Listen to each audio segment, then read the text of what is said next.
Assalamualaikum warahmatullahi wabarakatuh. Bismillah. Mari kita lanjutkan ngaji filsafat kita.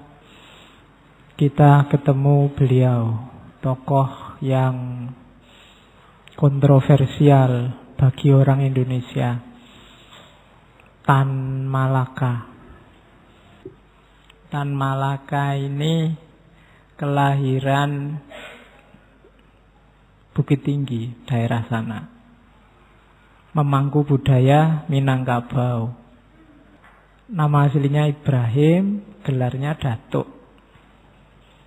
Sultan Ibrahim, gelarnya Datuk Tan Malaka. Kita kenalnya beliau Tan Malaka. Nanti dalam perjuangan dia beberapa kali pakai nama alias, nama samaran, karena hidupnya memang seperti buku yang dia tulis, dari penjara ke penjara. Karena aktivitasnya luar biasa. Pernah di penjara Belanda, pernah di penjara Jepang, pernah jadi buronan internasional. Kembali ke Indonesia juga pernah dipenjara oleh negaranya sendiri. Bahkan nanti tewasnya juga oleh saudara-saudaranya sendiri yang dia perjuangkan. Bahkan makamnya aja jadi bahan diskusi nasional. Di mana Tan Malaka dikubur itu kan jadi materi diskusi nasional. Makamnya saja. Jadi betapa dahsyatnya kehidupan beliau. Tan Malaka itu, kalau katanya Habib Uzil, salah satu dari 7 begawan revolusinya Indonesia. Jadi bagi yang suka teori revolusi, apalagi revolusi Indonesia, harus paham 7 orang ini. Soekarno-Hatta, Amir Syarifuddin, sama Syahrir, kemudian Tan Malaka, Sudirman, 6. Satu lagi Nasution. Ya, jadi 7 orang. Belajarlah tentang revolusi dari 7 orang ini dengan gayanya masing-masing. Syukur-syukur nanti kita bisa ketemu 7-7-nya di ngaji filsafat entah kapan. Ya, kalau katanya Adam Malik, Tan Malaka ini pasangannya memang Sudirman. Revolusionernya agak mirip. Dibandingkan Soekarno-Hatta lebih revolusioner Tan Malaka Sudirman. Orang-orang yang tidak mau kompromi sama penjajah. Kalau Soekarno-Hatta kan masih mau diplomasi, rundingan. Kalau Tan Malaka tidak mau. Sampai meninggal sekitar umur 50 sekian, belum sempat menikah. Tapi gagasan-gagasannya sangat berpengaruh dalam perjuangan revolusi Indonesia. Muhammad Yamin, Soekarno itu orang-orang di antara yang mengidolakan Tan Malaka. Maka kita harus kenal. Bahkan tahun 63 itu oleh Soekarno, beliau diangkat jadi pahlawan nasional. Dan belum dicabut sampai hari ini. Jadi masih pahlawan. Meskipun tadi ada stigma. Zaman Orde Baru, tokoh-tokoh yang distigmakan ada di kubu kiri, itu biasanya secara sengaja dibikin tidak terlalu populer. Jadi beliau tidak muncul di buku-buku pelajaran, nggak muncul, paling disebut namanya sekilas-sekilas. Tapi gagasan-gagasannya, apalagi tulisan-tulisannya susah ditemukan. Ya alhamdulillah kita sudah melewati masa itu, sehingga bisa lebih cerdas lagi sekarang, bisa membaca-baca. Dan tulisan-tulisannya banyak, sudah mulai didiskusikan di mana-mana. Boleh tidak setuju sama Tan Malaka asal benar-benar sudah ngerti pikirannya apa, yang dibawa apa. Bukan hanya karena stigma. Katanya dia kiri ya, katanya dia. Nah itu, kalau masih katanya-katanya, jangan ikut-ikutan dulu. Nah itu, makanya menurut saya ngaji filsafat ini antara lain dalam rangka itu. Kita nambah referensi dulu sebelum suka atau tidak suka tentang apapun. Ada yang bilang bahwa di Indonesia ini ada 3 tokoh yang membumi sekaligus melangit. Yang pertama Soekarno, yang kedua Tan Malaka, yang ketiga Gus Dur, Abdurrahman Wahid. Itu tokoh-tokoh yang melangit sekaligus membumi. Idealismenya luar biasa, tapi juga dekat sama rakyat, tidak elitis. Oke, kita lihat seperti apa. Saya awali dari quotes-nya Tan Malaka. Menurut saya itu luar biasa, bisa kamu pakai. Hidup ini rumusnya itu. Terbentur, terbentur, terbentur, akhirnya terbentuk. Jangan takut dengan tantangan. Jangan takut dengan masalah. Biar aja kebentur, biar aja ada masalah. Lama-lama kamu tangguh, lama-lama kamu terbentuk. Kayak orang bikin martabak itu loh, dibanting-banting dulu. Lama-lama bisa jadi martabak dan enak. Kalau nggak mau dibanting ya nggak jadi martabak, cuma kamu beku aja. Jangan takut masalah, jangan takut problem. Jadi dalam hidup kita memang rumusnya itu. Manusia itu harus digiling dulu. Harus dibanting-banting dulu. Harus ketemu banyak masalah dulu. Jadi harus terbentur, terbentur, terbentur, pada akhirnya terbentuk. Oke, ya ini mungkin pengalaman Tan Malaka sendiri. Dalam hidupnya dia selalu ada benturan-benturan. Banyak orang anggap dia komunis, tapi dia komunis di awal. Bahkan dia orang yang tidak setuju dengan pemberontakan fisik yang dilakukan oleh komunisme. Itu yang bikin dia keluar dari sana dan nanti bikin partai sendiri, namanya Partai Murba. Itu yang bikin tokoh-tokoh PKI marah luar biasa sama Tan Malaka. Waktu Muso diwawancarai wartawan, gimana Anda mau bikin partai PKI, kira-kira posisinya Tan Malaka apa? Jawabannya Muso, kalau nanti saya kembali ke Indonesia, yang pertama-tama saya gantung adalah Tan Malaka. Oke, itu fotonya waktu muda. Saya tidak tahu, ya wajahnya kan sangat Indonesia, tapi jangan salah, dia pamornya internasional. Malang melintang di dunia internasional. Tidak ada yang tidak kagum sama dia. Mungkin orang menyandingkannya setara dengan Che Guevara. Jadi Tan Malaka ini mirip Che Guevara, tapi membacanya kebalik. Che Guevara itu mirip Tan Malaka. Dari tahunnya dan sepak terjangnya jauh. Termasuk melanglang buananya lebih luas dan lebih lama Tan Malaka. Oke, bismillah. Kita awali dari bukunya. Karena wong ngaji filsafat diawali dari epistemologinya. Ini disusun setelah Indonesia merdeka. Cuma Tan Malaka masih pelarian. Hanya saja sudah pulang ke Indonesia. Madilog itu materialisme, dialektika, logika. Bukunya yang sangat terkenal. Menyusunnya dalam waktu 8 bulan. Dalam pelarian. Cuma saat itu dia tinggal di Jakarta, di Kalibata. Cuma setelah tinggal di Kalibata, terus merasa banyak mata-mata, terus nanti belakangan pindah ke Banten. Oke, di masa-masa itulah nanti dia menyusun Madilog. Materialisme, dialektika, logika. Ini kan kayak kamu belajar filsafat. Ada materialisme, ada dialektika, ada logika. Ini menurut visinya Tan Malaka, memperjuangkan Indonesia itu pertama-tama harus mengubah mindset, cara berpikirnya orang Indonesia. Kalau cara berpikirnya tidak diubah, diganti sistem apapun, tidak akan berubah. Kalau mindset kita tidak geser, hidup kita tidak akan ganti. Ya begini-begini saja.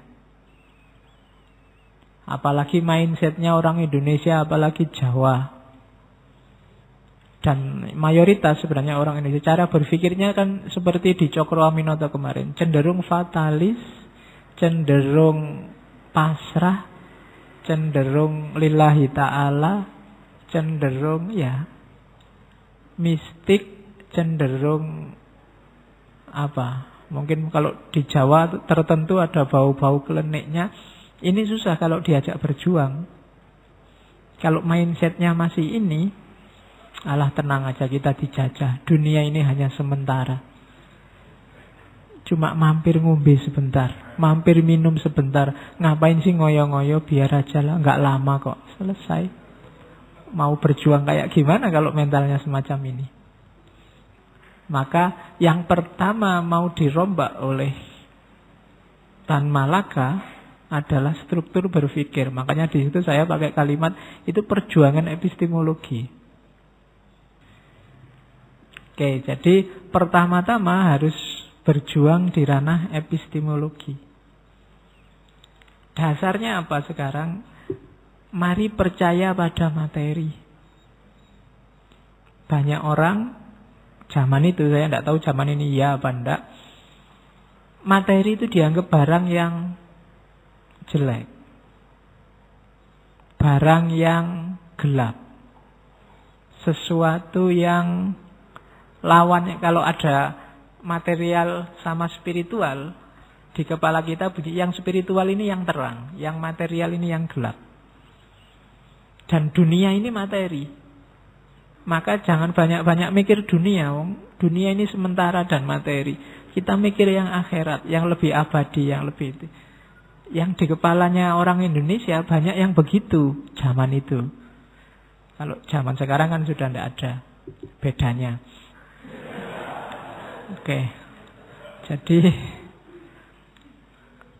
maunya Tan Malaka loh, ayo diterima materi ini. Wong dia dasar dari kenyataan kok. Jadi materialisme itu ayo mikir yang konkret-konkret. Jangan ngomong yang abstrak-abstrak. Itu mungkin kritik terhadap kajian-kajian Islam tertentu sebelumnya. Kayak kajian kalam, itu kan yang dibahas langit semua. Padahal umatnya pontang-panting melawan penjajahan. Di sini ngajinya, besok kita di akhirat. Ada sekian ratus bidadari. Tidak salah. Cuma dilihat realitas, mana yang lebih dibutuhkan oleh masyarakat, real. Nah, itu maunya Tan Malaka. Jadi basisnya, ayo kita menggeser cara kita berpikir. Sekarang jangan segan-segan untuk memikirkan hal-hal dunia. Karena kita hidup di dunia yang nyata. Nah, itu bahasa kasarnya begitu. Oke. Jadi yang pertama itu. Nah, cuma berpikir tentang materi jangan mandek. Jangan cuma berhenti dengan apa yang kelihatan. Materi itu sebagaimana semua hal yang ada di dunia ini berubah. Dia bukan sesuatu yang stagnan. Oleh karena itu perlu dipahami juga proses perubahan itu. Nah, untuk bisa memahami proses perubahan harus paham hukum yang namanya dialektika. Jadi dasarnya materi, cuma materi itu bukan sesuatu yang sendirian dan tunggal, tapi berinteraksi dan membentuk sesuatu yang baru. Itu namanya dialektika. Jadi itu materialisme miliknya Marx, dialektika miliknya Hegel. Meskipun dalam gagasan sosialisme dua-duanya hidup. Dialektika dimasukkan oleh Tan Malaka biar orang Indonesia sadar perubahan. Biar orang Indonesia mengerti bahwa realitas itu dinamis. Dia tidak statis. Apapun yang datang saling berpengaruh. Kalau bahasanya di Tan Malaka, perbincangan antar materi saling mempengaruhi.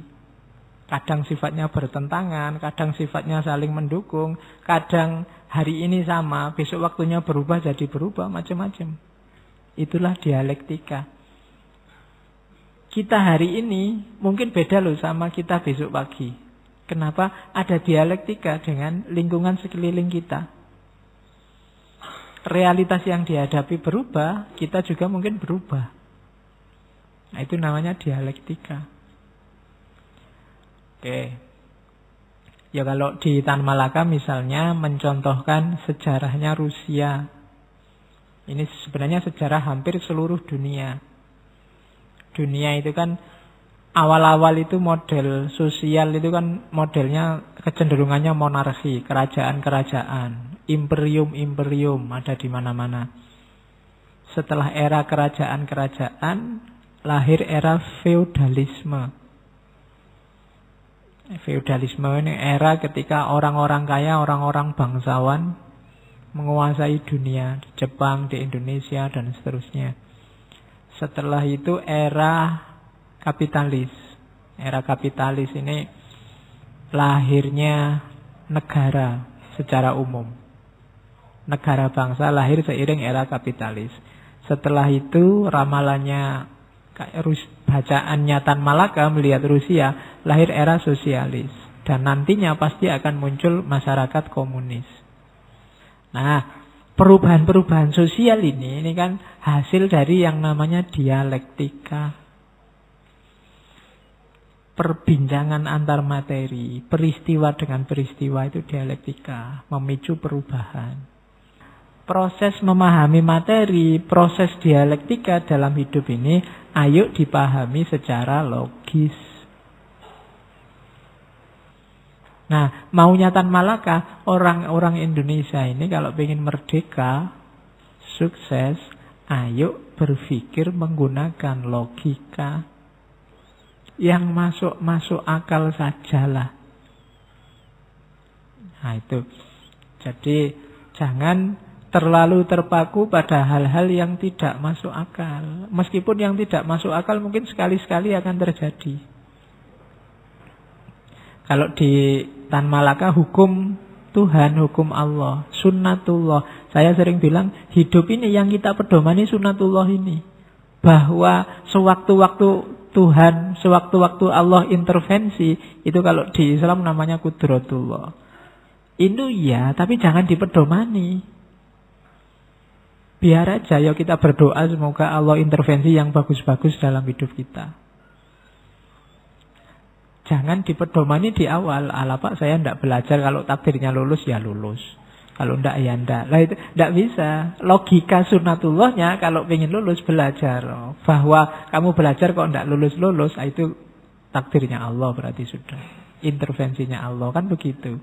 Jadi jangan pedomani yang kudratullah ini. Kamu loncat dari amplas paling atas itu yakinilah pasti tewas. Nggak usah dicoba. Yakin tewas itu sunatullahnya memang begitu. Bahwa kamu mungkin ada momen apa terpaksa loncat dari sana, mungkin dikejar-kejar orang apa-apa, dan tidak tewas, itu kudratullah. Mungkin Allah intervensi, tiba-tiba ada truk yang bawa spring bed banyak, terus kamu jos gitu. Jadinya nggak tewas. Itu Allah intervensi. Gitu loh. Jadi jangan mengandalkan pasrah. Pedomannya sunatullah. Sunatullah itu dasarnya logika. Isinya materi, prosesnya namanya dialektika. Itu yang diinginkan oleh Tan Malaka. Ya, kalau ingin merdeka jangan diem saja. Jangan pasrah saja. Bangkitlah. Berpikir yang rasional. Pahami realitas sekelilingmu. Pahami proses-proses yang terjadi di dalamnya. Itulah materialisme, dialektika, logika. Oke, terus.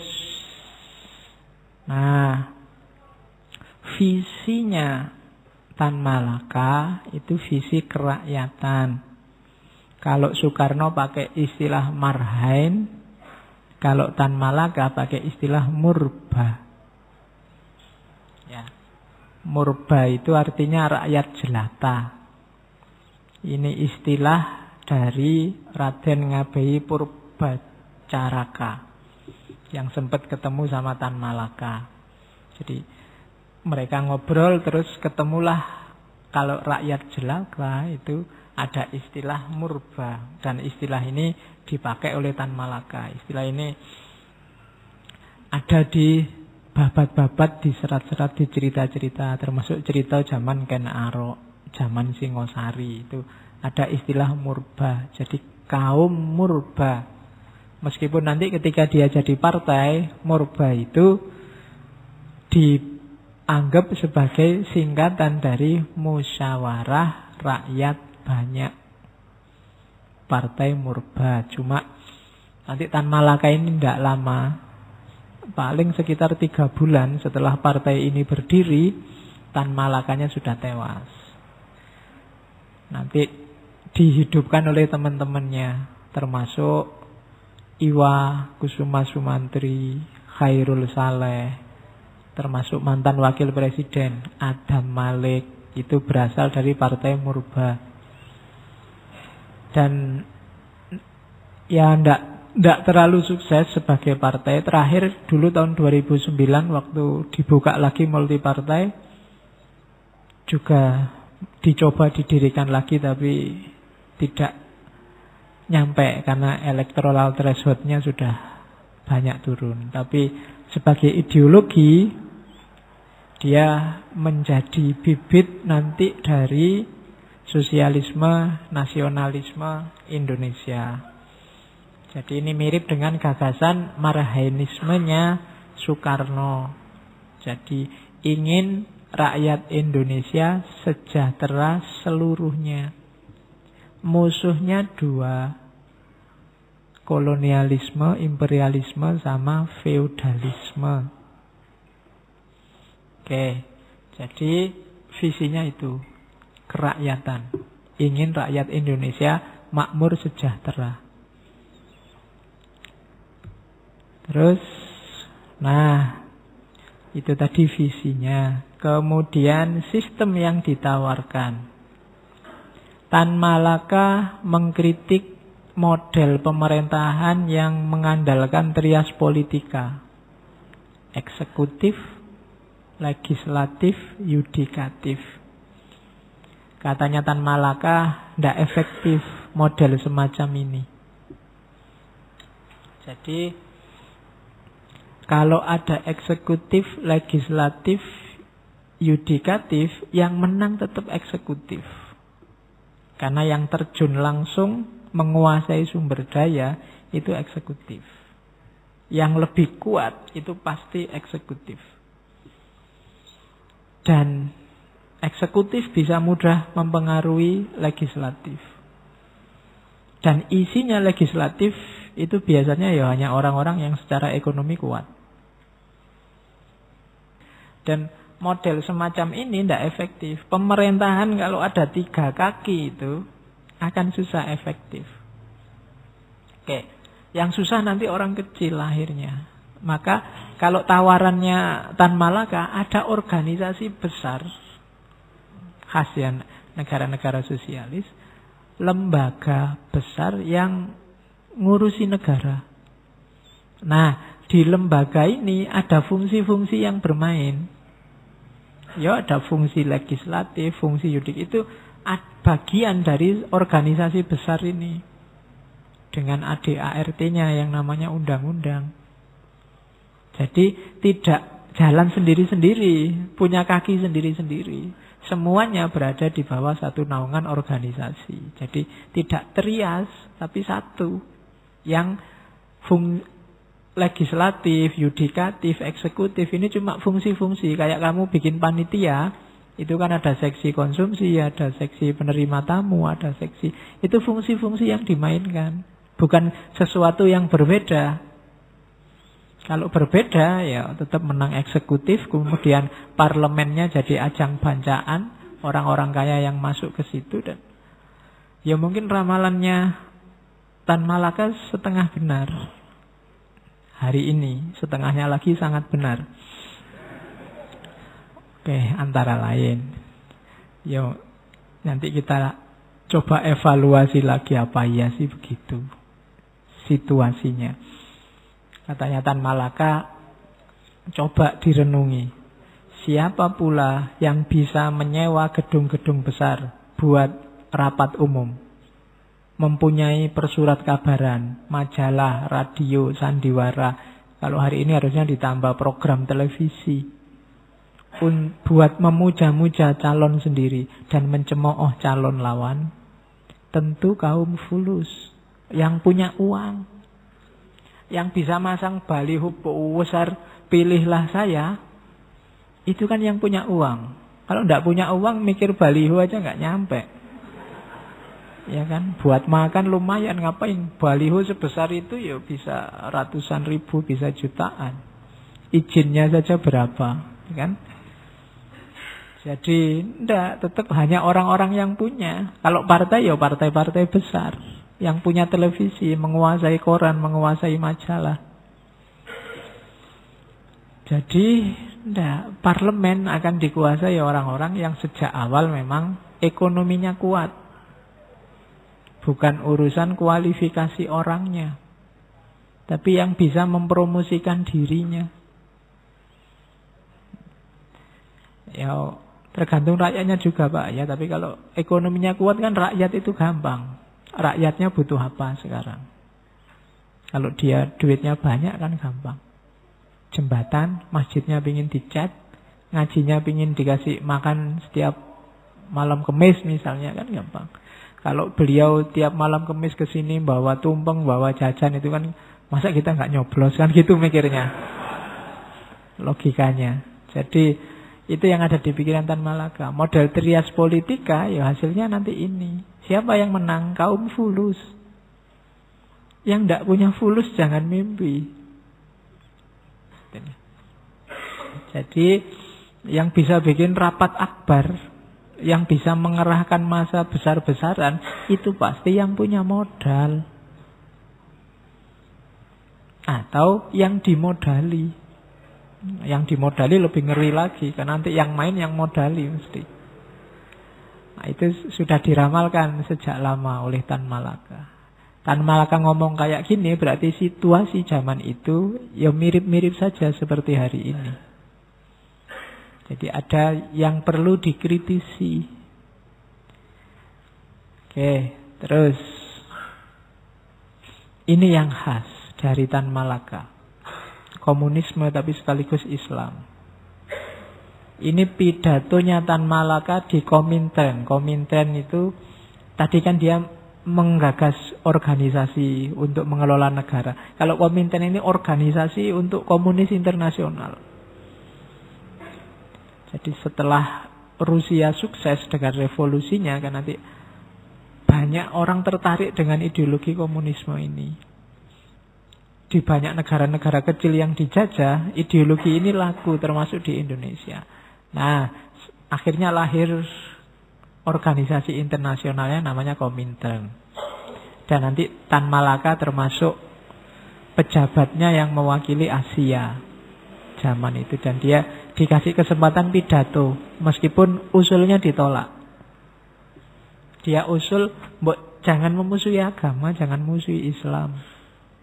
Jangan memusuhi kelompok agama. Wong agama itu potensi yang luar biasa untuk kita berjuang. Kalau kita musuhi agama, ya nanti kita dimanfaatkan. Itu kan kalimatnya perkumpulan Islam itu. Ini ngomong tentang SI. Dia cerita tentang Sarekat Islam. Karena dia kan sempat jadi anggota Sarekat Islam. Perkumpulan Islam itu mendorong masyarakat desa mengambil alih kendali perusahaan-perusahaan. Semboyannya, petani miskin menguasai semuanya, proletar menguasai segalanya. Jadi SI telah melakukan propaganda yang sama dengan Partai Komunis. Cuma kadangkala dengan nama lain. Tapi karena ada kritik yang tak mengenakkan para pemimpin SI, pada 1921 terjadi perpecahan. Perpecahan ini dan hasil, jadi SI yang pecah itu ditambah hasil Kongres Komintern kedua. Keputusannya apa Komintern kedua? Ini Komintern keempat. Komintern kedua memutuskan berjuang melawan pan-islamisme. Jadi Islam dan gerakan pan-islamisme dianggap rival. Akhirnya Islam sama komunis berhadapan-hadapan. Kemudian situasi saling nantang ini antara Islam dan komunis dimanfaatkan oleh pemerintah. Jadi pemerintah masuk provokasi. Apa yang mereka katakan kepada kaum tani muslim yang sederhana, mereka bilang, ini pemerintah yang memprovokasi. Lihat, komunis tidak hanya memecah belah, mereka juga ingin merusak agama kalian. Oh, ini luar biasa bagi petani. Mereka kemudian berpikir, saya telah kehilangan segalanya di dunia, apakah saya juga harus kehilangan surga? Jangan sampai itu terjadi. Beginilah cara orang muslim sederhana berpikir. Propaganda seperti ini dilakukan oleh agen-agen pemerintah dengan sukses. Maka pecahlah kami. Oh, jadi agama yang semula kekuatan luar biasa, akhirnya jadi faktor perpecahan. Kenapa? Karena ketidakkompakan. Maunya Tan Malaka ini di sidang Komintern itu, mbok kita rangkul semua, wong cita-citanya sama. Tapi kok malah Komintern punya program melawan pan-Islamisme. Oke, terus banyak kebijakan-kebijakannya Soekarno yang dia tidak setuju. Khususnya kebijakan-kebijakan perundingan, apalagi zaman kabinetnya Syahrir.